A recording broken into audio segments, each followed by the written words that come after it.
क्या आपने कभी ट्रेन की बुकिंग की है और स्टेटस में RAC देखा है? पहली नजर में तो खुशी होती है कि चलो वेटिंग लिस्ट से तो जान छूटी।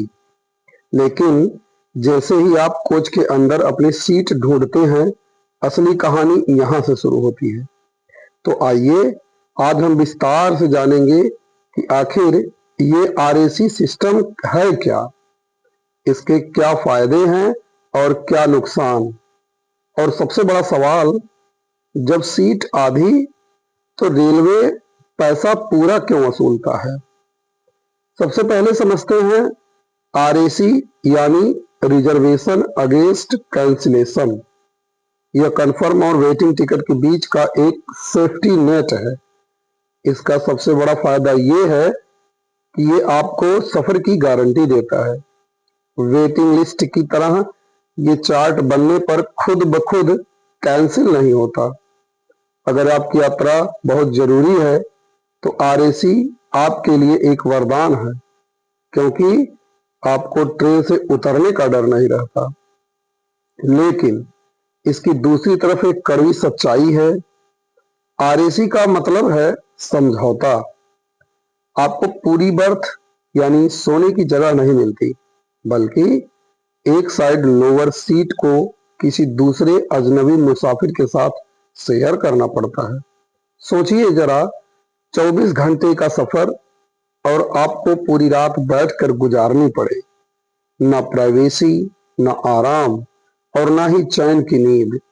लंबी दूरी की यात्रा में ये किसी सिरदर्द से कम नहीं। अब आते हैं उस सवाल पर जो हर यात्री के मन में खटकता है, किराया पूरा क्यों। तर्क सीधा है, आधा हिस्सा तो आधा पैसा। लेकिन रेलवे का सिस्टम अलग है। रेलवे का कहना है कि आप उसे बर्थ यानी सोने की जगह के लिए नहीं, बल्कि बर्थ राइट, सफर के अधिकार के लिए पैसे देते हैं। रेलवे आपको एक स्टेशन से दूसरे स्टेशन तक पहुंचाने की जिम्मेदारी लेता है, और चूंकि आप ट्रेन के अंदर सुरक्षित सफर कर रहे हैं, इसलिए कन्फर्म किराया यात्री के बराबर ही लिया जाता है। इसके पीछे एक व्यवहारिक कारण भी है। RAC एक डायनेमिक स्टेटस है। मान लीजिए ट्रेन के छूटने के बाद कोई कन्फर्म यात्री नहीं आता, तो TTE तुरंत आपकी RAC सीट को फुल बर्थ में बदल देता है। अब सोचिए, अगर किराया पहले ही आधा लिया गया होता तो बीच सफर में आपसे बचा हुआ किराया वसूलना रेलवे के लिए एक प्रशासनिक चुनौती बन जाता। इसलिए सुविधा के उतार चढ़ाव के बावजूद किराया एक समान रखा जाता है। तो लब्बो लुआब ये है, RAC सफर की गारंटी तो है, पर आराम की नहीं।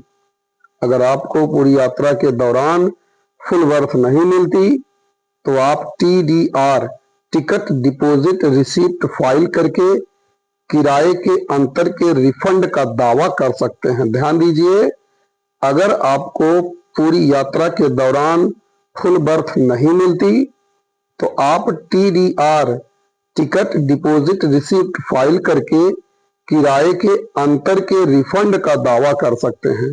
हालांकि यह प्रक्रिया थोड़ी लंबी है। अगली बार टिकट बुक करते समय RAC को अपनी प्लान B ही रखे। क्या आपको लगता है कि RAC का किराया आधा होना चाहिए? अगर आपको ऐसा लगता है तो अपनी राय कमेंट बॉक्स में जरूर दें। जय हिंद, जय भारत।